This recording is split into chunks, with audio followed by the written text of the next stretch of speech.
Mais comment construire la paix sur des fausses communes? Comment construire la paix sans vérité ni réconciliation? Comment construire la paix sans justice ni réparation?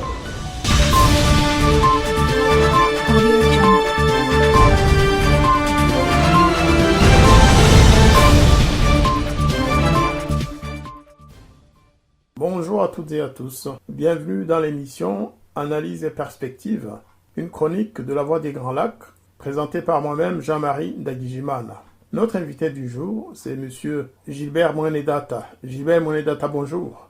Ambassadeur Jean-Marie Vianney, bonjour. Avec vous, nous allons aborder ce soir la question de la démocratie au Rwanda et en particulier l'état de l'espace politique que vous connaissez très bien puisque vous avez déjà vécu toutes les dimensions de cette problématique au Rwanda.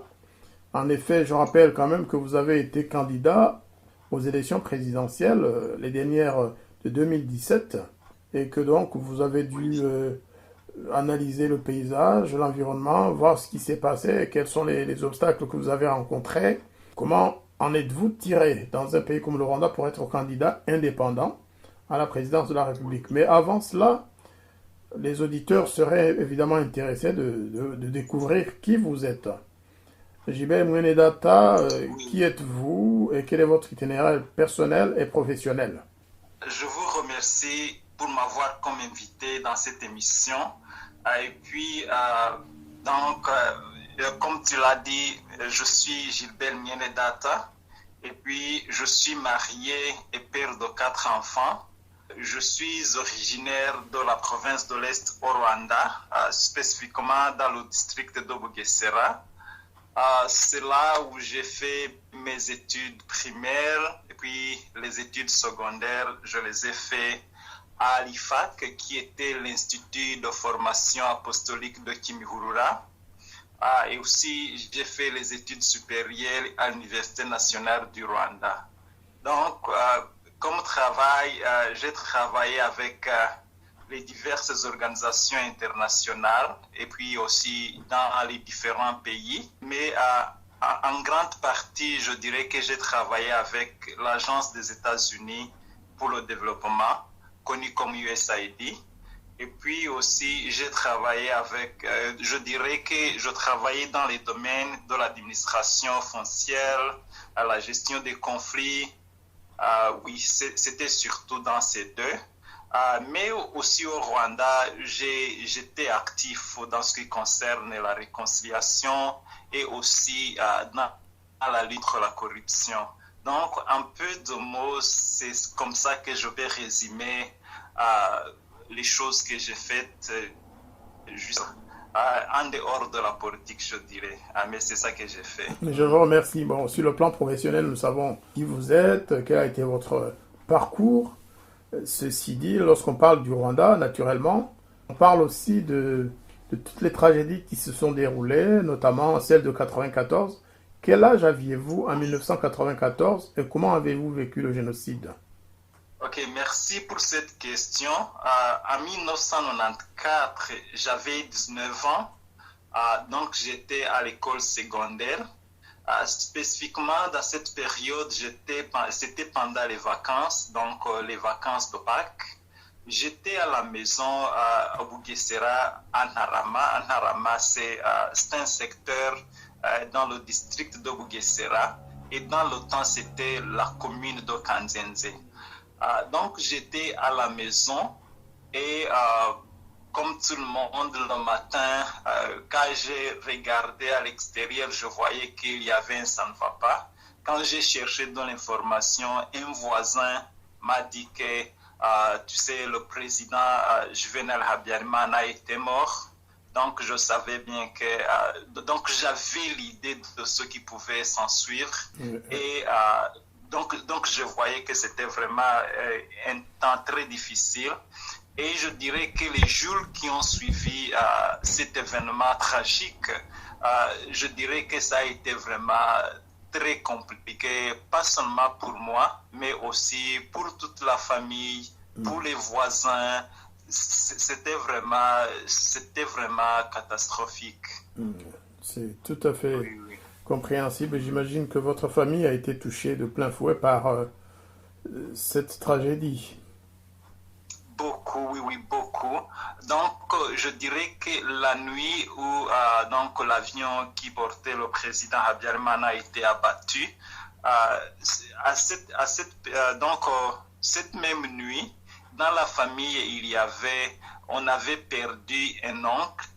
Donc, c'est pourquoi ma famille, donc, je dirais ma famille restreinte, elle n'était pas à la maison parce qu'on s'était réunis, je dirais, juste pour pouvoir conforter donc, la famille de ma grand-mère, parce que ma grand-mère était encore là, mais c'était juste pour la réconforter parce qu'elle avait perdu un fils qui était mon oncle paternel.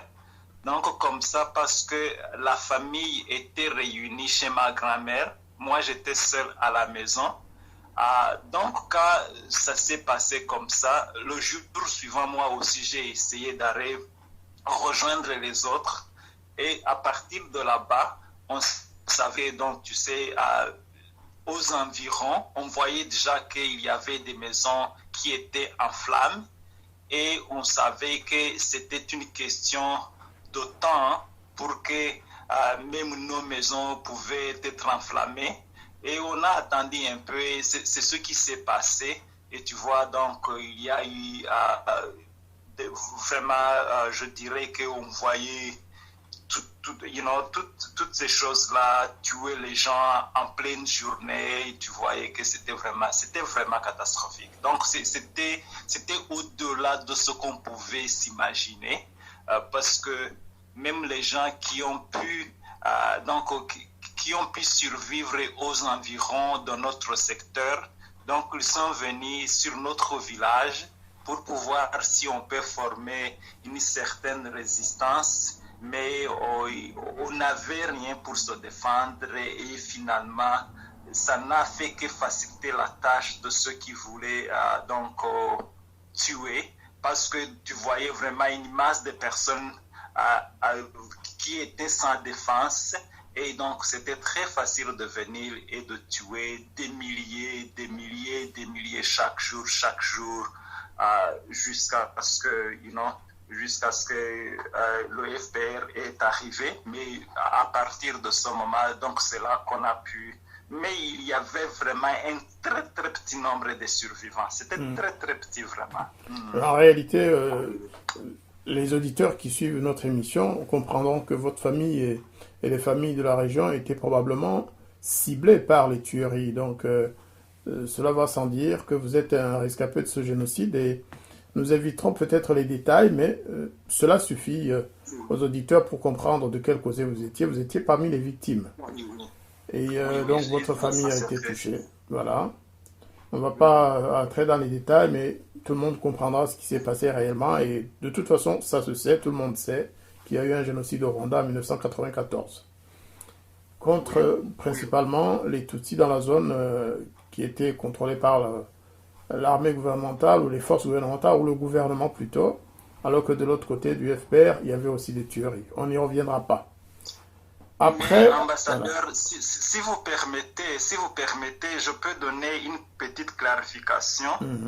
Comme tu dis, c'est vrai que dans notre district, il y avait même le camp Gako, là où étaient donc les militaires du gouvernement. Mais je dois quand même donner du crédit à l'un d'eux qui est venu vers nous. Parce que donc quand il a remarqué qu'on avait tué beaucoup de gens, il a pris vraiment une décision qui est vraiment Donc, pour moi, je le respecte beaucoup pour cette décision parce qu'il a dit que je vais protéger ces gens. Et il était, il était militaire et c'était le militaire donc, du gouvernement de 1994, si je peux dire. D'accord, Donc, lui, du il a joué un rôle rwandais. positif. Il a protégé Oui, les civils qui se faisaient tuer. Et les massacres, c'était commis principalement par les militaires de Gakwa ou par les civils?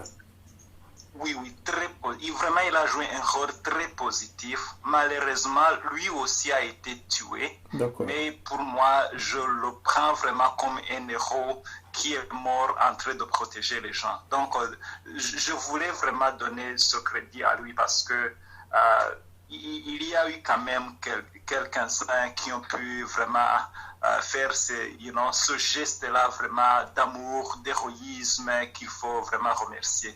C'est vrai que s'il y a eu un océan de méchanceté, il y a eu aussi des îlots d'humanité, hein, et des gens qui se sont pratiquement sacrifiés pour en sauver d'autres. Ça, c'est très important à signaler. Oui, Et oui. après le génocide, vous voilà donc à 20 ans, en fait, vous êtes entré dans la vie active presque, ou plutôt vous avez pu continuer vos études, hein. Et après les études, qu'est-ce que vous avez pu faire avant d'entrer en politique, hein? Donc là, tout à l'heure, vous nous avez parlé généralement de ce que vous avez fait avec les Nations Unies, avec certains organes gouvernementaux peut-être, mais est-ce que vous étiez en politique active au niveau local, au niveau national? Est-ce que vous étiez dans les organisations ou les associations chargées de protéger les rescapés, ou comment vous êtes-vous comporté? Quel a été votre rôle après pour la réconciliation et pour la réparation des âmes et des cœurs? Oui, au fait, au moment où j'étais étudiant à l'Université nationale du Rwanda, nous avons commencé une initiative qui était connue sous le nom de Guérison et Réconciliation. Et cette initiative, c'était pour donc les jeunes Rwandais, mais venant des Tutsis, des Hutus, de ceux qui étaient rapatriés dans le pays après 1994. Et nous avions ce qu'on peut appeler donc des forums de dialogue, là où on dialoguait et partageait sur la vie que nous avons traversée. Et ça a été un moment donc de partager vraiment nos histoires personnelles et aussi de compatir aux souffrances de tout un chacun de nous. Et cela, je dirais que, comme je disais, que ça faisait partie de la guérison émotionnelle, mais aussi de la réconciliation. Pour moi, c'est pourquoi, quand j'ai quitté l'université, donc j'ai eu du travail avec World Vision, parce que World Vision avait un programme de ce qu'on appelait c'était presque un programme de guérison et réconciliation aussi. Donc, peace building, healing and reconciliation, c'était aussi réconciliation. Donc, c'est comme ça qu'on m'a donné du travail, parce qu'à partir de l'université, les actions que nous avions étaient bien connues et appréciées par certaines personnes ou bien certaines organisations qui essayaient de faire la réconciliation. C'est pourquoi moi, de l'université, j'ai juste eu du travail dans le domaine de la réconciliation, et cette fois-ci, ça m'a donné l'opportunité d'aller un peu partout dans le pays, cette fois-ci en train de prêcher la réconciliation avec des ressources qui n'étaient pas les miennes, mais avec vraiment une passion qui était la mienne. Donc cela vraiment pour moi a été une opportunité de donner ma petite contribution à la reconstruction du Rwanda, et ça m'a permis d'aller dans presque tous les districts du pays, de m'asseoir avec les gens qui ont beaucoup souffert de différentes manières et aussi qui ont eu une histoire qui est différente de la mienne. Et cela vraiment m'a permis, je dirais, de compatir, de comprendre vraiment quelque chose qui était plus grand que juste le village où j'ai survécu. Et donc, je dirais qu'avant d'aller dans la politique, j'ai eu cette opportunité dans mon travail, donc de rencontrer les différentes personnes, donc les Rwandais dans leur village. Et cela a quand même, je dirais, a inspiré certaines actions que j'ai prises même après. Ben, ça, c'est une très bonne expérience. Hein. C'est une expérience, en fait, qui construit son homme, si on peut dire. Est-ce que, d'après vous, le gouvernement rwandais soutenait ce genre d'initiative? Est-ce qu'il y avait des actions parallèles du côté du gouvernement pour faire en sorte que les populations qui étaient en conflit la veille puissent vivre ensemble dans la paix et aussi peut-être dans la confiance? Oui, au fait, comme j'ai dit, j'ai travaillé beaucoup avec ces organisations-là internationales. Ce que j'apprécie avec ces organisations, c'est que quand vous avez un projet, vous pouvez chercher les bailleurs de fonds pour votre projet. Et quand vous avez un beau projet, vous faites ce que vous voulez faire.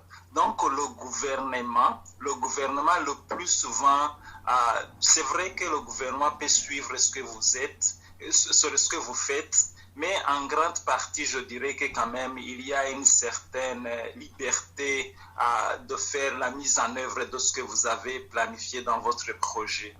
Donc, au Rwanda, je dirais que ce qu'on faisait, ce n'était pas avec le gouvernement rwandais, bien qu'à quelques niveaux, surtout le gouvernement local, il y avait moyen de les associer, il y avait moyen d'inviter les gens dans des séminaires, il y avait moyen de les informer que nous avons un séminaire à tel endroit, mais il y avait une méthodologie qui permettait des gens quand même d'avoir, je dirais, une certaine confidentialité. Donc, de façon que ce que vous discutez, c'était juste entre vous ou bien ça restait, ce qui était discuté dans le petit groupe restait dans le petit groupe. C'est ça que j'aimais beaucoup. Donc, il y avait moyen de s'ouvrir et de partager sans avoir peur d'être poursuivi par n'importe qui. Et surtout, sans nécessairement subir les pressions quotidiennes du gouvernement, parce que souvent, ça décourage certaines initiatives. Oui, c'est ça. Oui. D'accord. Alors, vous voilà, donc après quelques années, vous décidez d'entrer en politique. D'abord, aux élections législatives, c'est-à-dire, vous êtes candidat député indépendant. C'était en quelle année et comment cela s'est-il passé? Comment avez-vous pu accéder à cet espace quasiment bouclé, hein, politique, vraiment dominé par un parti qui s'appelle le FPR de Paul Kagame? Comment avez-vous pu entrer sur la scène politique? En tout cas, merci beaucoup pour cette question. En fait, c'était en 2013, mais même un peu avant 2013, donc les élections législatives, c'était en 2013. Mais même un peu avant, donc je voyais que j'avais une contribution que je peux donner au niveau de la politique, mais je voyais que c'était vraiment un peu compliqué. Dans le travail que je faisais, c'était un travail qui était dans le domaine de ce qu'on appelait démocratie et gouvernance. Donc, j'avais l'idée du paysage politique dans le pays et je savais ce que ça signifie aller dans la politique parce qu'on faisait, je dirais, mon travail me permettait d'avoir accès à certaines informations. Donc, avec ça, je savais bien que si je vais dans la politique, je savais ce qui va suivre ma décision d'aller dans la politique. Mais c'était en 2013, là où j'ai décidé que je vais faire partie des élections législatives comme candidat indépendant parce que je n'avais pas de parti politique jusque-là. Donc, je n'étais membre d'aucun parti politique. Donc, si je voulais aller dans la politique, c'était juste y aller comme indépendant. Donc, c'est ce que j'ai fait. Nous avons parcouru tout le pays, dans tous les districts. On a cherché les signatures et vraiment, les Rwandais ont été vraiment très Ils étaient vraiment bienveillants et donc ils m'accueillaient très bien et puis ils ont vraiment beaucoup signé. Nous avons donné des signatures à la commission électorale. Heureusement, ils ont accepté ma candidature et cela m'a permis d'aller un peu partout dans le pays, faire des campagnes, et donc pouvoir discuter avec les Rwandais. Et heureusement que je discutais sur les affaires que je maîtrisais très bien, la réconciliation, et les Rwandais qui étaient avec moi dans le processus de la réconciliation ont pu venir dans mes campagnes.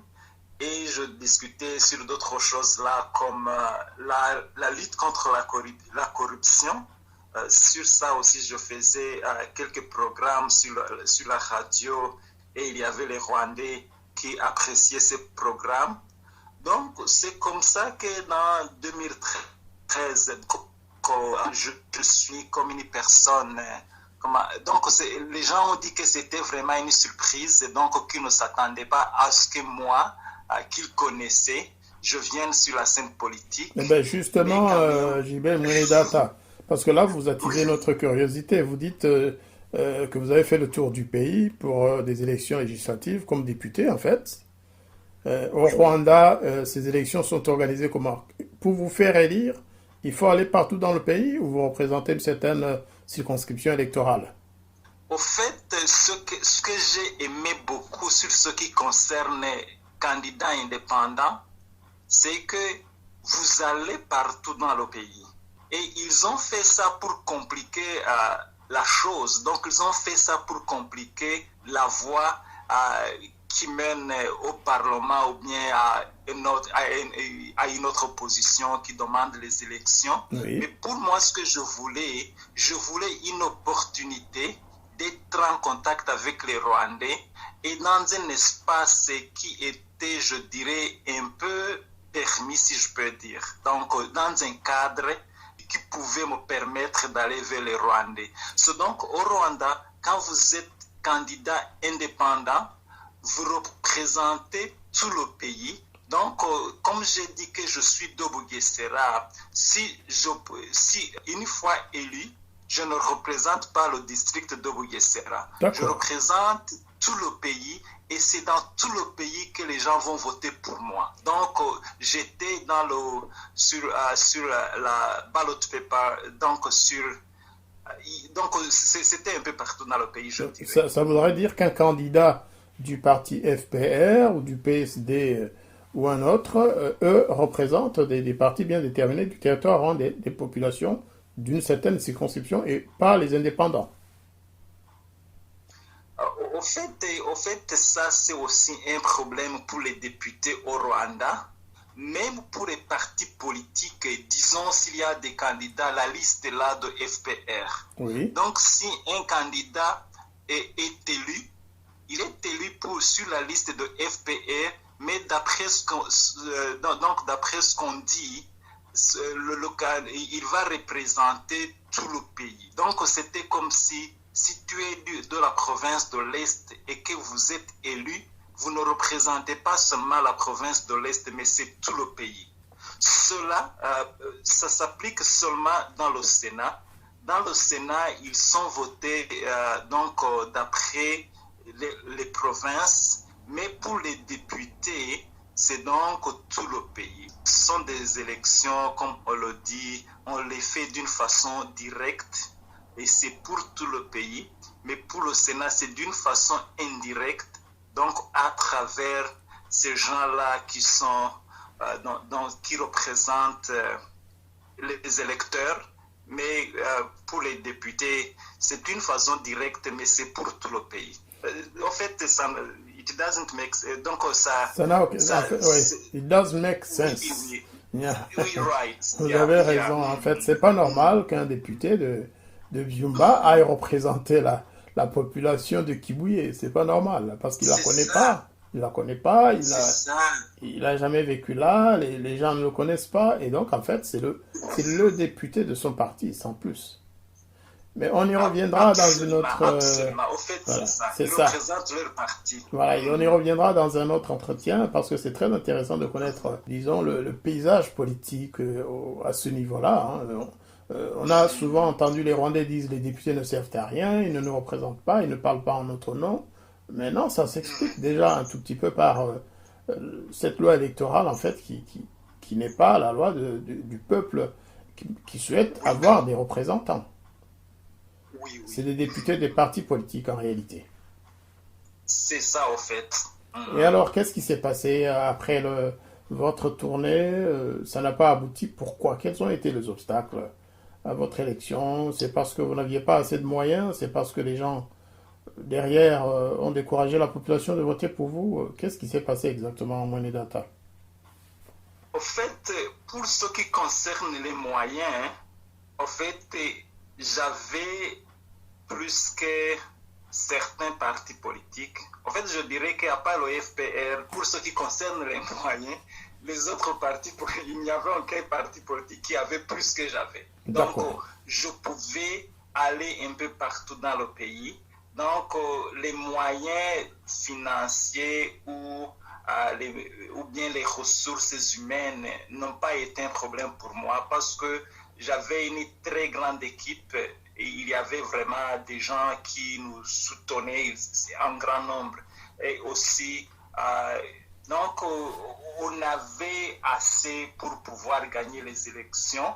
Et la réalité en est qu'il y a eu beaucoup de gens qui ont voté pour nous, d'après ce qu'ont dit les observateurs, parce que les observateurs, surtout étrangers, m'ont donné des rapports et aussi certains d'entre eux m'ont beaucoup encouragé pour aller protester, pour dire, parce que ils avaient vraiment même des preuves de ce qui s'est passé dans les circonscriptions qu'ils ont observées.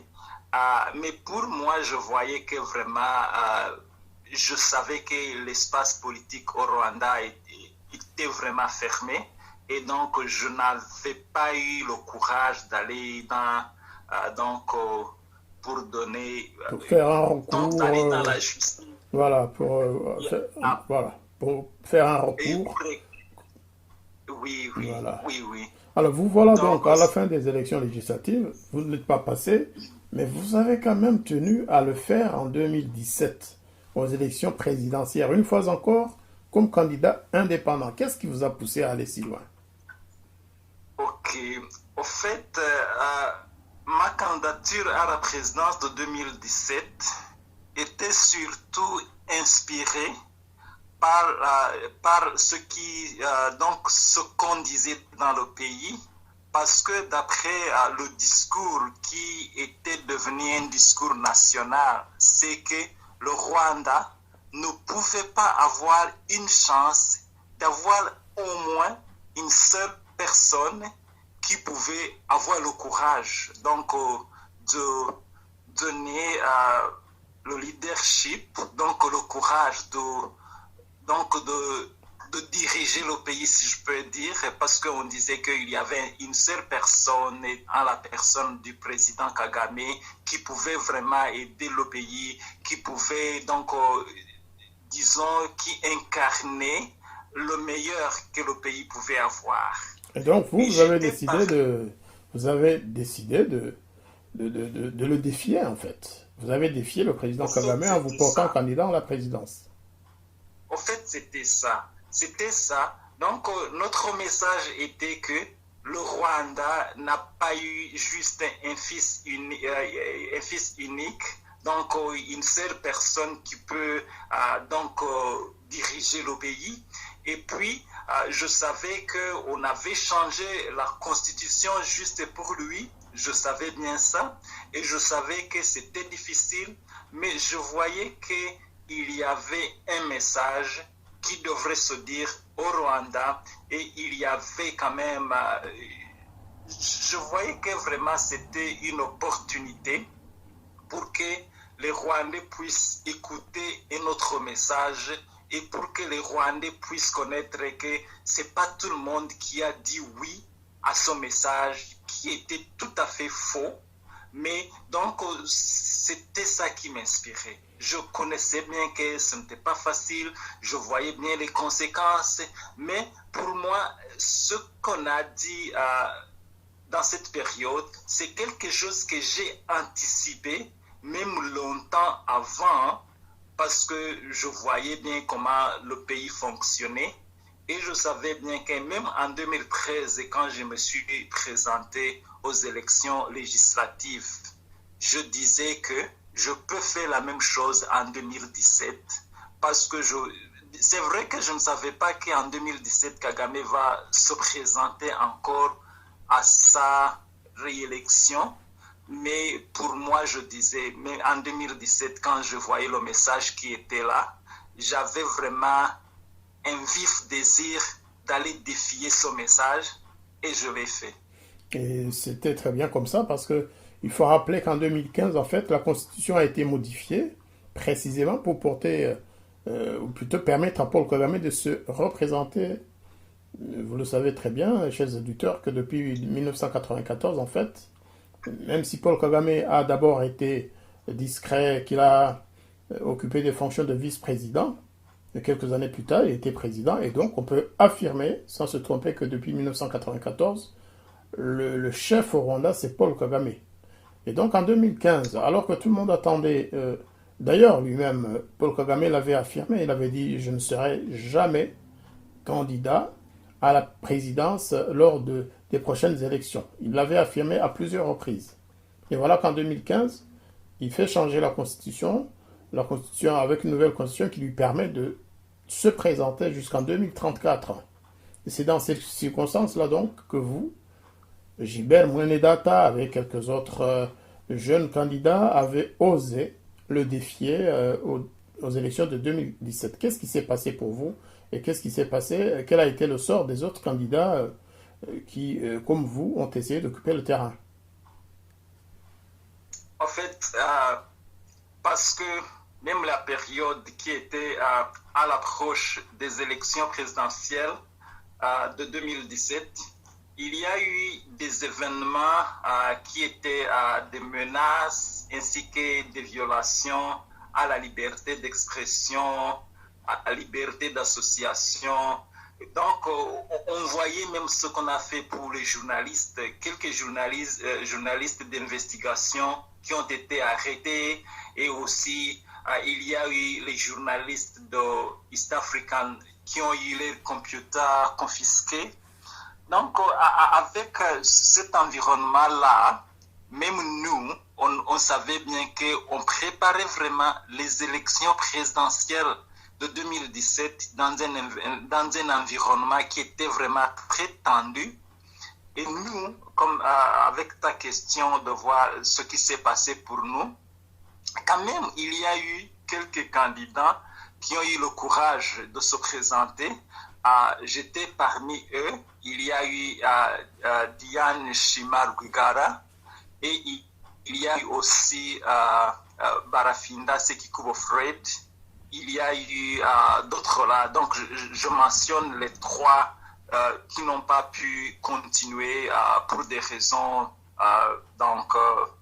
du manque d'espace politique. Mais pour nous, en fait, bien sûr qu'on nous a demandé tout ce que nous devons donner, donc y compris vraiment une tâche qui était vraiment très compliquée cette fois-ci, aller dans tout le pays pour collecter les signatures dans tous les districts, avec les Rwandais qui étaient terrorisés au maximum. C'était vraiment une tâche vraiment qui n'était pas facile. N'était pas facile non seulement pour les Rwandais qui devraient signer pour nous, mais aussi pour nos agents qui allaient un peu partout dans le pays, et même nous-mêmes qui étaient contrôlés au maximum, avec des téléphones qui étaient à l'écoute. Donc c'était vraiment une situation qui n'était pas facile. Donc qu'est-ce qui s'est passé? Après avoir collecté toutes les signatures, même au-delà des signatures qui étaient demandées, donc nous sommes allés vraiment beaucoup au-delà de ce qui était demandé. Et puis, mais malheureusement, malgré nos efforts, ou bien spécifiquement moi, malgré mes efforts, donc j'ai réalisé qu'on avait, donc bien qu'il y avait vraiment une grande liste de documents qui étaient demandés, mais ça ne servait à rien de voir tout ce qui était demandé parce qu'ils étaient très bien déterminés a juste refusé ou bien rejeté nos candidatures malgré nos efforts. Donc, c'est ça qui s'est passé pour moi et pour Diane Shimar Rwigara et pour Barafinda Sekikubo Fred. Et les trois de nous, donc, même après, donc, nous allons peut-être dire ce qui s'est passé, mais la vie a été difficile pour tout un chacun de nous après 2017. En parlant des signatures, je veux comprendre qu'en fait, chaque candidat devait avoir des signatures de soutien, un certain nombre de signatures ou de soutien de personnalités ou de citoyens, quel que soit leur niveau, dans chaque province. Dans chaque province et dans chaque district, pardon. Oui. Et il y a combien de districts au Rwanda, Gilbert Mwenedata? 30. Donc, vous avez dû faire une tournée dans 30 districts. Oui. Pour obtenir des signatures que vous avez eues. Et à la fin, elles ont quand même été contestées par la commission électorale, par le gouvernement, pour ainsi dire, en fait. Oui. Et aussi, ambassadeur, pour juste... on avait juste un mois, on dirait presque 30 jours, pour aller dans 30 districts et pour aller vers une population vraiment terrorisée au maximum, avec des réunions qui se tenaient pour les avertir, pour dire que si vous signez, donc sachez bien que ceci et ceci va se passer. Donc c'était très compliqué. C'est-à-dire que le parti au pouvoir, en fait, faisait le tour du pays en mettant les gens en garde, en leur disant, si vous signez pour Gilbert Mwenedata, si vous le soutenez, vous êtes contre le président Paul Kagame. Et ça, c'est évidemment une menace insupportable, insurmontable, pour le commun des mortels. Oui. D'accord. D'ailleurs, tel a été le sort aussi de Diane Rwigara, la fille de feu Assinapol Rwigara, qui avait été assassinée quelques années avant. Tel a été le sort pour Barafinda, dont on a refusé aussi les signatures. Pour Diane Rwigara, on l'a accusé d'avoir fait signer des morts. Alors que cela, je donne cela comme anecdote, mais c'était sérieux, puisqu'il est allé en prison pour ça.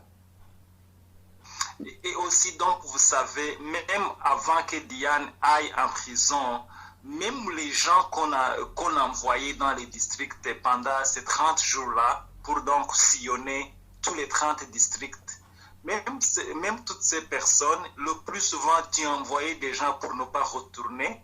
Donc, tu envoies une personne, disons, dans le district de Rubavu. La personne va passer 3 jours à la police et puis on peut la laisser et puis on va confisquer les listes avec des personnes qui avaient signé. Vous envoyez une autre personne. Au fait, c'était vraiment un combat C'était un combat qui était perdu d'avance, vous voulez dire? Oui, c'est ça. Alors, votre micro passe mal.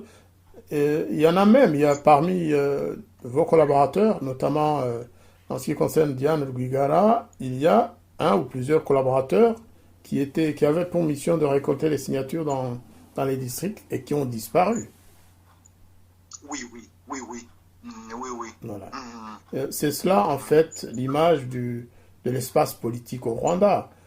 Alors, il y a une structure qu'on appelle le Forum des partis politiques. Est-ce que les indépendants comme vous, les membres de l'opposition, sont astreints à passer par le Forum des partis politiques pour se présenter comme candidat, ou comment cela se passe-t-il dans la réalité? Concrètement, ça se passe comment?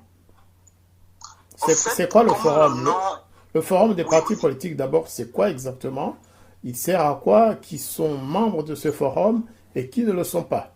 Quels sont les avantages attachés à l'appartenance à ce forum et quels sont éventuellement les inconvénients à ne pas y participer, à ne pas être membre de ce forum des partis?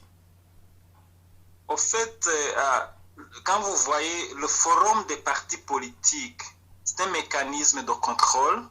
Donc, c'est une façon, c'est pas pour coordonner, c'est plutôt pour contrôler tout ce qui se passe dans les partis politiques ou bien même pour avoir ce qu'on appelle un débat. Donc, un débat en dehors du Parlement, là où mais en réalité, avec le FPR, avoir une voix prépondérante quand vous comparez aux autres.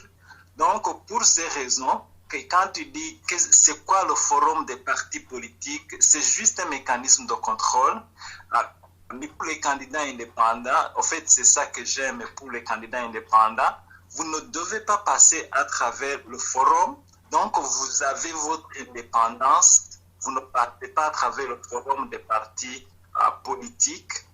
Et puis, donc, c'est pourquoi ils exigent que vous présentez toutes ces signatures. Donc, c'est une façon vraiment de compliquer l'accès, je dirais, à l'opportunité d'aller dans les élections parce que on vous exige toutes ces signatures. Donc, c'est pourquoi vous n'avez pas besoin de passer à travers ce forum des partis politiques. En parlant en termes d'aide à l'exercice disons, à l'exercice des droits politiques, c'est-à-dire pour les partis politiques, de tenir par exemple des meetings, d'avoir des bureaux, de travailler comme parti politique. Est-ce qu'il y a des aides accordées par l'État aux uns et refusées aux autres? Ah oui, surtout quand vous faites, d'abord avec les élections, quand vous gagnez les élections, donc si vous participez dans les élections et que vous avez au moins 5% des votes, là, on va vous rembourser ce que vous avez dépensé dans les élections. En fait, c'est ça qu'on fait. D'abord, ça, c'est l'un des choses qu'ils vont gagner juste pour faire partie du forum. Mais en plus de ça, comme tu dis, il y a aussi les bailleurs de fonds. Quand les bailleurs de fonds vont donc essayer d'aider les partis politiques dans le pays, ils vont passer à travers le forum des partis politiques. Je connais bien ce qu'on appelait the Youth Academy. Youth Academy, c'était, je dirais, c'était une académie donc où on formait les jeunes qui étaient intéressés dans la politique, mais on les choisissait à travers le forum des partis politiques. On prenait presque 10 membres de chaque parti politique. Et puis, à travers le forum des partis politiques, on leur donnait une éducation politique, comment on peut mobiliser dans la politique, comment on peut faire la communication, comment on peut... avec beaucoup de choses. Et je sais que le même projet a construit aussi des sites web pour tous ces partis politiques, mais malgré la formation qu'on leur a donnée, en réalité, c'est que ça ne sert à rien parce que on peut vous former à communiquer, mais quand l'espace politique est fermé, finalement, vous ne communiquez même pas. Donc, c'est ce qui se passe. Mais je sais que faire partie du forum des partis politiques, ça vous donne accès à certaines aides, d'abord du gouvernement, donc des aides qui viennent des fonds publics, mais il y a aussi des bailleurs de fonds qui aident à travers le forum des partis politiques. Donc, je dirais que c'est un cadre quand même qui peut aider, du moins sur le côté financier, mais sur le côté politique, je vois que vraiment c'est vide. Il n'y a rien qu'on peut chercher là. Mais sur le côté financier, on peut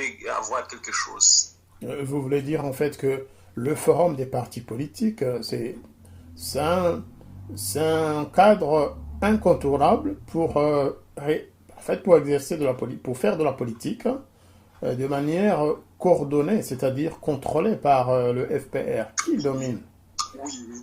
Le FPR domine en fait le forum parce que toutes les activités de coordination de ce forum sont réalisées par le FPR, j'imagine. C'est comme ça. C'est vraiment le FPR. Et puis, c'est une condition pour les partis politiques. Vous ne pouvez pas être un parti politique donc enregistré au Rwanda à travers du ministère de l'administration locale, sans toutefois être aussi membre du forum des partis politiques. Donc, une fois que vous obtenez le certificat d'enregistrement à travers Minaloc, vous devez aussi, ou bien le Minaloc, ou bien RGB qui est aussi partie du Minaloc. Donc, vous devez aussi faire partie du forum des partis politiques. Donc, il n'y a que ces partis politiques qui ne sont pas encore enregistrés, qui ne font pas partie du forum. Mais tous ces partis politiques que vous voyez dans le Sénat ou bien dans le Parlement, ils doivent faire partie du forum. Ils doivent faire partie du forum et on peut penser aussi que leurs députés, sénateurs sont quasiment désignés à l'avance par le parti au pouvoir, le FPR. Oui, ça vraiment c'est très bien connu, tout le monde sait ça. D'accord. Voilà, chers auditeurs, en quelques phrases, le résumé de l'état de l'espace politique au Rwanda. On n'entre pas en politique quand on veut. On n'exerce pas sans passer par la case forum des partis politiques. Et si on le fait, on s'expose notamment à un manque de moyens parce que les partis indépendants qui ne sont pas dans le forum ne sont pas financés, n'ont pas de financement ou d'aide de financement des activités ordinaires. Alors que ceux membres du forum reçoivent des financements pour leur fonctionnement. Et la différence est là en fait. Lorsque certains peuvent circuler, faire campagne, aller où ils veulent, en sachant à l'avance qu'ils auront des députés ou des sénateurs, autant de députés, autant de sénateurs, c'est complètement différent de ce candidat indépendant qui fait tout avec ses propres moyens, qui doit faire les 30 districts du pays pour obtenir des signatures, pendant que pour les autres, c'est garanti à l'avance. Vous comprenez, c'est un espace où, en fait, qui est plutôt plein d'obstacles. C'est un espace qui n'est pas facile de traverser. Voilà pourquoi certains choisissent, par exemple, comme vous, l'exil. Donc, après les élections ou pendant, je ne sais plus exactement quand vous avez décidé de partir, en tout état de cause, vous avez quitté le Rwanda après les élections présidentielles. Oui. Et qu'est-ce qui vous a vraiment décidé? Est-ce qu'il y avait des menaces? Est-ce qu'il y avait des frustrations tout simplement? Ou vous aviez envie de faire autre chose?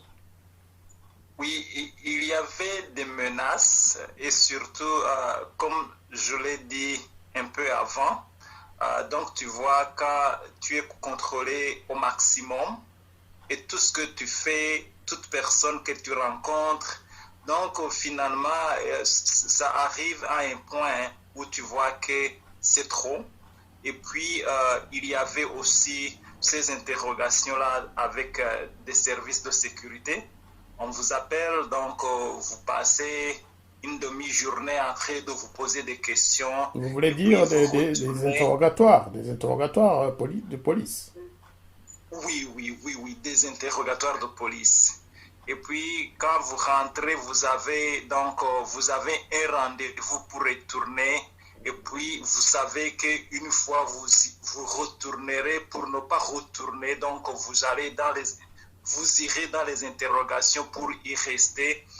Et puis, quand j'ai discuté avec les gens de mon équipe qui avaient aussi quelques informations que je n'avais pas, je voyais que faire la politique tout en étant dans le pays, c'était presque impossible.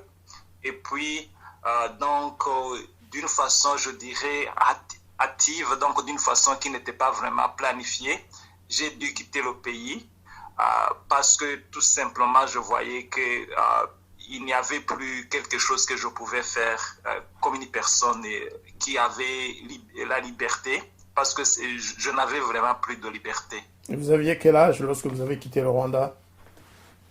C'était en 2017, j'avais 43 ans. Voilà, les auditeurs comprendront qu'à 43 ans, alors qu'on a tout son avenir devant soi, alors qu'on a sa famille, alors qu'on a un travail, alors qu'on a tout, qu'on aime son pays, on est obligé de partir parce que tout simplement vous avez en face de vous un mur qui vous empêche de vous réaliser politiquement et vous avez choisi l'exil pour vous réaliser effectivement. Et aujourd'hui, vous êtes engagé politiquement à partir de l'étranger pour essayer d'apporter des réformes dans le système politique rwandais. Est-ce qu'on peut le dire ainsi? Oui, oui, c'est vraiment comme ça, c'est vraiment comme ça. Oui, oui. Je suis engagé à l'étranger parce que donc dans le pays, il n'y avait plus moyen de faire quelque chose. Et vous ne souhaitiez pas rester les bras croisés alors que vous aviez un avenir que vous vouliez réaliser dans le domaine politique. Vous vouliez servir la population.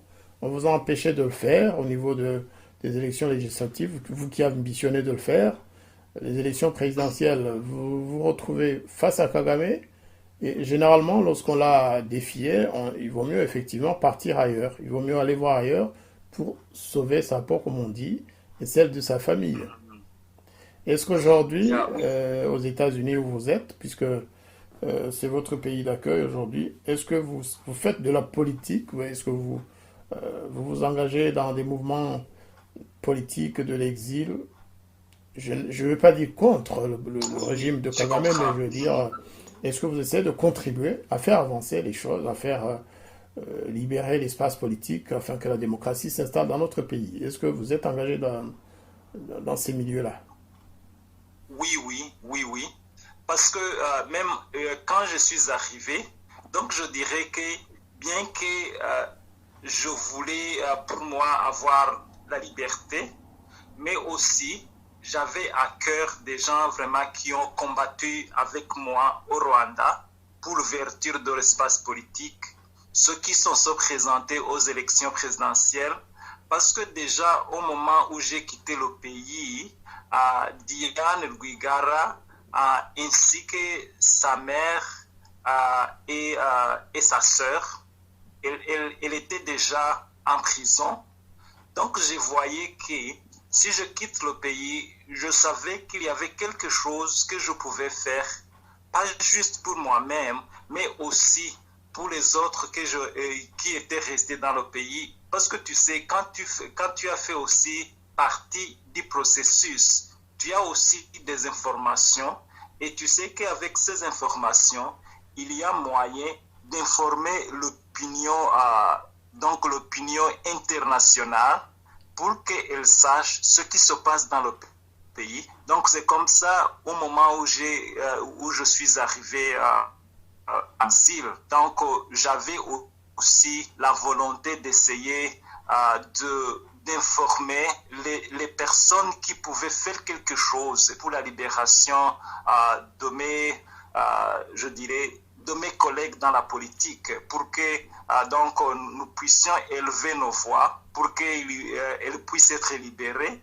Donc, d'abord, quand je suis arrivé, c'est sur ça, c'est ça que j'ai fait, et ça nous a fait tous plaisir, pas juste moi, mais tous les Rwandais qui ont essayé de lutter pour la libération de Diane Shima Rwigara et sa famille. Donc, nous tous, nous sommes réjouis quand nous avons vu que quand même, nous pouvons élever nos voix et que la justice peut faire son travail.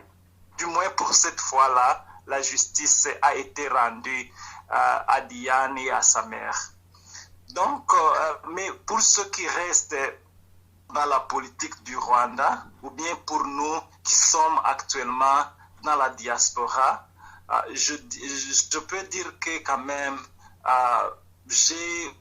quand je suis arrivé, j'ai vraiment trouvé des personnes qui étaient très actives et aussi qui ont voulu m'accueillir, et je suis tout à fait reconnaissant que les gens que j'ai trouvés, les politiciens qui sont dans la diaspora, ainsi que les acteurs et activistes dans la société civile, ils m'ont vraiment accueilli, et actuellement nous sommes ensemble en train de nous réunir sous forme d'un cadre de concertation, là où nous tous ensemble, donc que ce soit ceux qui sont dans des partis politiques d'opposition et ceux qui sont dans la société civile, nous pouvons être ensemble pour trouver des voies et moyens de donner des solutions à des problèmes que les Rwandais font face actuellement. Donc c'est pourquoi je peux dire que oui, actuellement, ensemble, nous sommes en train de faire quelque chose, Et une fois de plus, vraiment, je dis que je suis reconnaissant que les collègues que j'ai trouvés ici à l'étranger, donc ils m'ont accepté comme mes frères, donc, et actuellement, que ce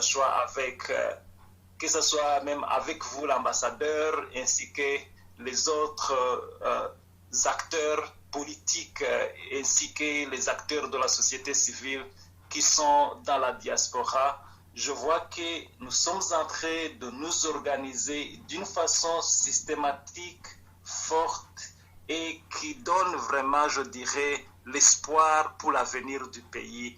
Et ça me fait plaisir de faire partie d'un mouvement qui est en train d'essayer de changer le Rwanda pour le meilleur, pour un bon avenir. Ben écoutez, Gilbert Mwenedata, c'est tout ce que nous souhaitons aussi à la Voix des Grands Lacs, hein, pour vous et pour vos collègues. Et ceci sera certainement la fin de notre première partie de cette émission, parce que nous avons hâte de vous revoir dans une deuxième partie où justement vous pourrez nous reparler de certaines parties qu'on a plus ou moins esquivées, hein. Il y a encore beaucoup de choses à dire sur le passé, mais aussi sur votre actualité. Votre actualité, moi je la connais, mais nos auditeurs ne la connaissent pas nécessairement. Eh bien, nous y reviendrons la semaine prochaine, si vous le voulez bien. En tout cas, je vous remercie beaucoup pour cette opportunité et ça m'a fait plaisir et ça me fera plaisir aussi de revenir pour continuer avec vous. Je vous remercie beaucoup et je dis merci aussi à tous nos auditeurs qui ont suivi cette émission et à très bientôt. Et à bientôt, merci.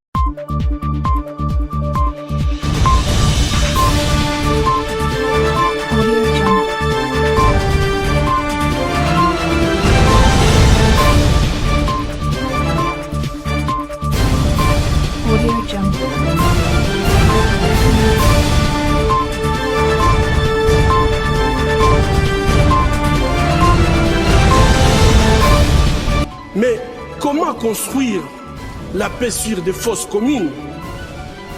Comment construire la paix sans vérité ni réconciliation? Comment construire la paix sans justice ni réparation?